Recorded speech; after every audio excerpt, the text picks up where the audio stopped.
Oi, gente! Tudo bem com você? Espero que sim! Acompanhe comigo que hoje temos mais uma aula muito legal e muito interessante. Falaremos sobre regras deontológicas, assunto este cobrado na prova de ética para concursos públicos. Vem comigo a partir de agora!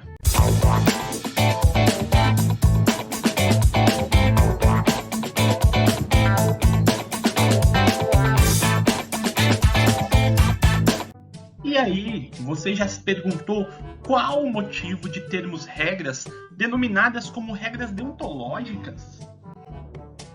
A deontologia ela pode ser conceituada como a ciência do dever e da obrigação. Reitero, dever e obrigação. Trata-se de uma parte da filosofia que tem o papel de estudar a moral e as consequências desenvolvidas pela ação humana, tida por muitos ainda como uma teoria sobre a escolha dos indivíduos, o que é moralmente necessário e serve para nortear o que realmente deve ser feito. Nada mais justo do que estudarmos em qualquer código de ética, principalmente dos servidores públicos, as regras deontológicas, uma vez que todo código, conforme veremos ao longo de qualquer estudo, é formado por normas obrigacionais desenvolvidas ao servidor público e que possuem deveres e obrigações que devem ser observados na sua conduta profissional. A partir de agora, vamos analisar as regras deontológicas.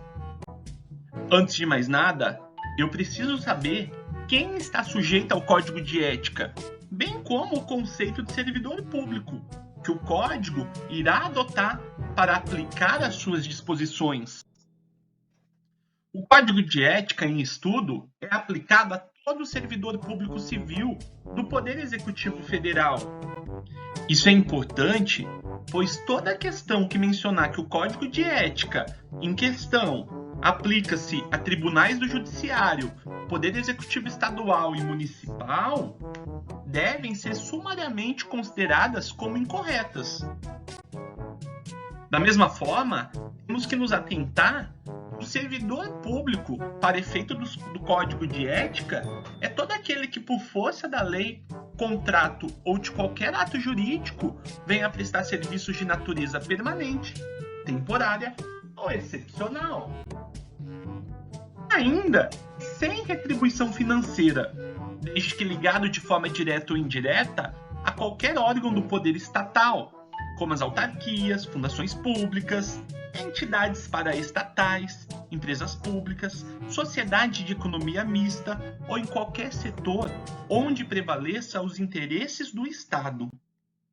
Importante conceito que tem que ser extraído dessa definição. Nem só o servidor público legalmente aprovado em concurso público será regido pelo Estatuto Federal e está obrigado a obedecer o Código de Ética, mas também aquele que temporariamente ou em caráter excepcional venha prestar serviços para o Estado. Também, nem só os servidores que recebam remuneração pelos serviços prestados estão obrigados a obedecer o Código de Ética. A questão ética vai muito além da remuneração, devendo ser observada por todas as pessoas que mantenham vínculos com o Estado. A partir de agora, vamos falar um pouco dessas regras deontológicas previstas no Código de Ética. Atenção, pois esse assunto é muito exigido em concurso público. A dignidade, decoro, o zelo, eficácia, consciência dos princípios morais são primados maiores que devem nortear o serviço público, seja no exercício do cargo ou função ou fora dele, já que refletirá o exercício da vocação do próprio poder estatal. Seus atos, comportamentos e atitudes serão direcionados para a preservação da honra e da tradição dos serviços públicos. As primeiras regras que devem ser observadas pelos servidores abrangidos pelo Código de Ética são exatamente essas. Mas nota-se que o alcance das normas não estão limitados às atividades dos servidores somente na sua vida funcional. Além disso, faz-se necessário que os servidores, na sua vida particular, venham obedecer os primados maiores do serviço público, tais como dignidade, decoro, zelo, eficácia, consciência dos princípios morais. O servidor público não pode, de forma alguma, desprezar o elemento ético de sua conduta. Ele não terá que decidir somente entre o legal e o ilegal, o justo e o injusto, o conveniente e o inconveniente, o oportuno e o inoportuno. Mas, principalmente, ele deve analisar o honesto e o desonesto, consoante as regras contidas no artigo 37, caput, parágrafo 4, da nossa Constituição Federal de 88. Além da importância de conhecermos o conceito do princípio da moralidade, do referido princípio constitucional decorrem as principais características das condutas éticas. Você se lembra delas? Vamos falar um pouquinho? Probidade, decoro, boa-fé, lealdade, honestidade.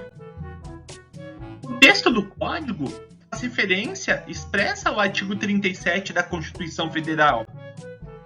O dispositivo estabelece as normas que devem ser observadas pela administração pública e, entre elas, estabelecendo os princípios norteadores de toda a administração, a famosa LINP. Quais são? Legalidade, onde o particular pode fazer tudo o que não estiver proibido pela lei e a administração só pode fazer o que a lei autoriza ou determina. Impessoalidade, que tem a finalidade de função pública, que é o bem comum da coletividade, que visa atender à necessidade dos agentes públicos tratarem todos de forma igualitária, e convidação à promoção pessoal do agente, devendo a publicidade das realizações serem feitas em normas da administração e não do servidor. Moralidade está ligada aos conceitos de probidade, decoro e boa-fé, diferente da moral, pois ela está ligada ao conceito de não juridicização, por meio da qual os agentes não devem obedecer apenas à legalidade.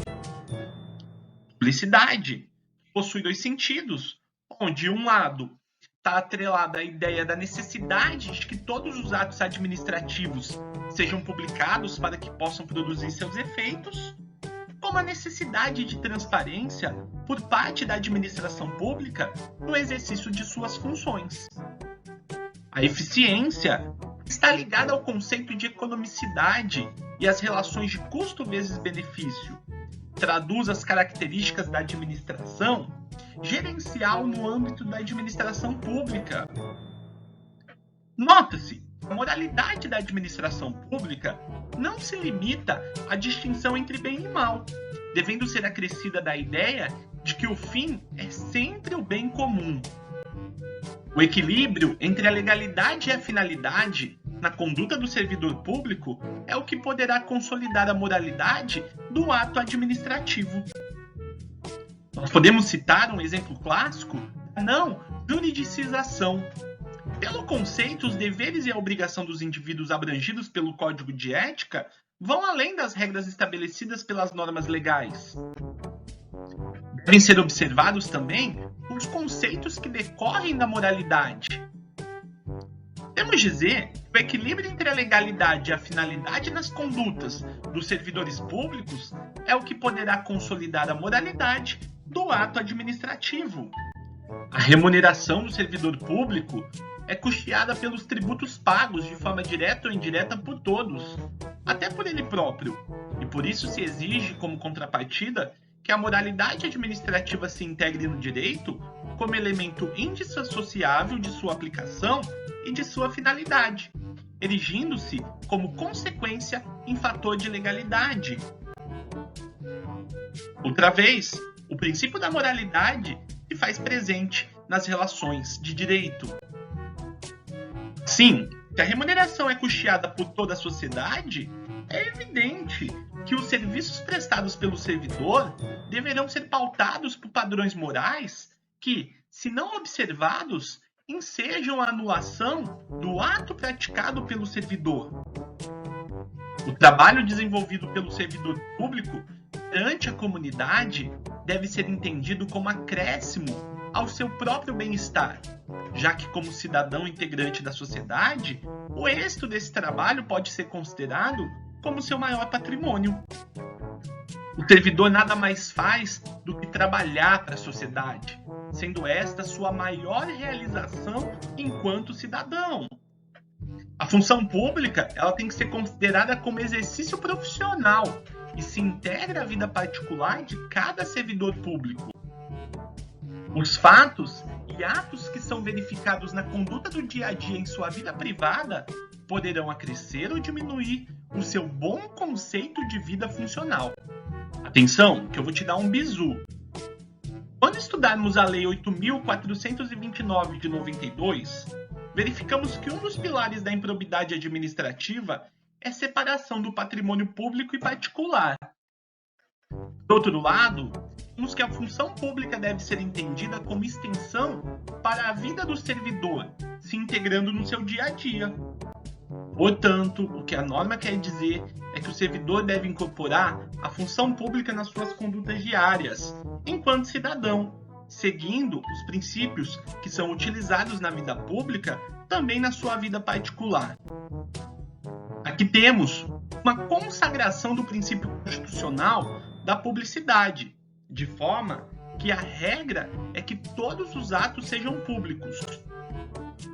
A exceção, conforme menciona o decreto, ficam por conta de casos bem específicos, tais como segurança nacional, investigação policial e os interesses superiores da administração. Toda pessoa tem direito à verdade. O servidor ele não pode omitir ou falseá-la, ainda que contrária aos interesses da própria pessoa interessada ou da administração pública.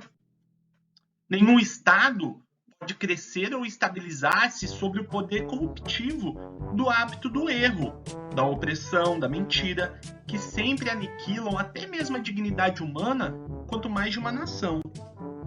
A base de qualquer relação no âmbito do serviço público tem que ser sempre a verdade, independente do seu resultado ser contrário à administração pública.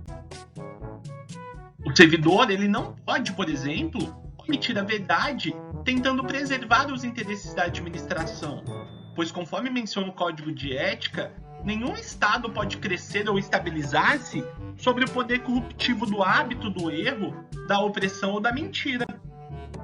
Foi-se o tempo da administração pública extremamente burocrática, que era sinônimo de longas filas e de servidores públicos mal-humorados e trabalhando por obrigação.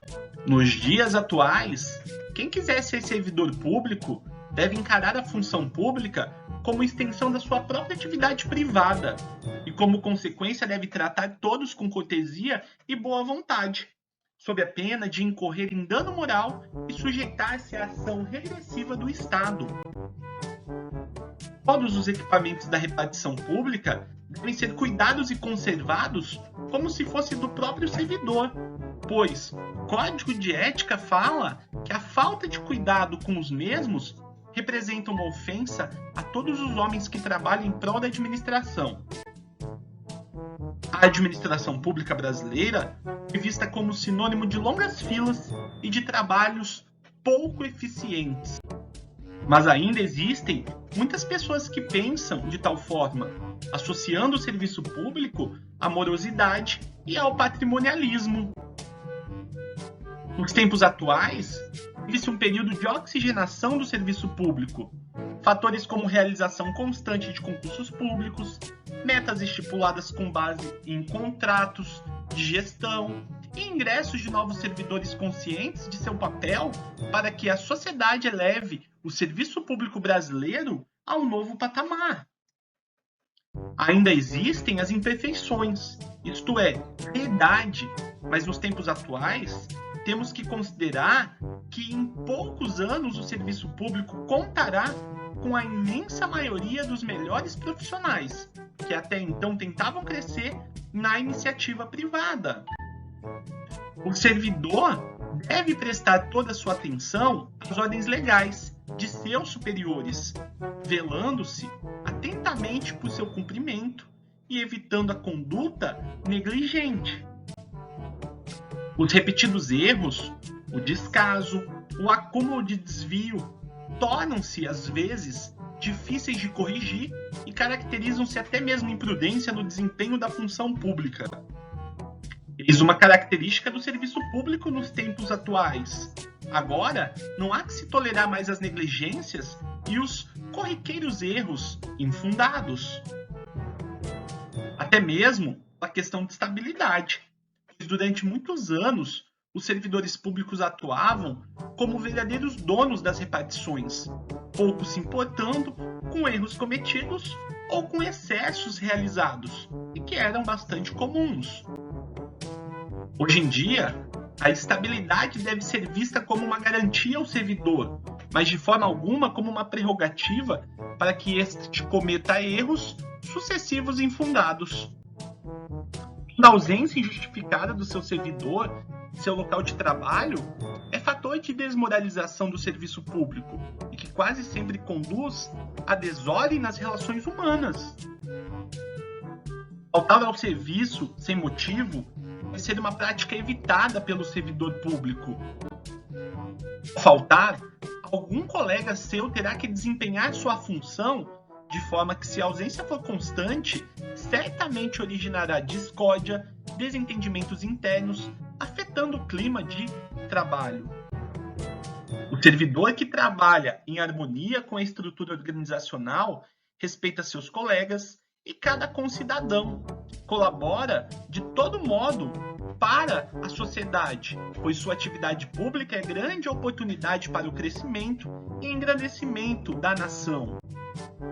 Para servidor, tem que ter consciência do seu papel como servidor, considerando que é a melhor herança que ele poderá deixar para o seu país, pois estará cumprindo com seus deveres e auxiliando a nação a crescer e desenvolver.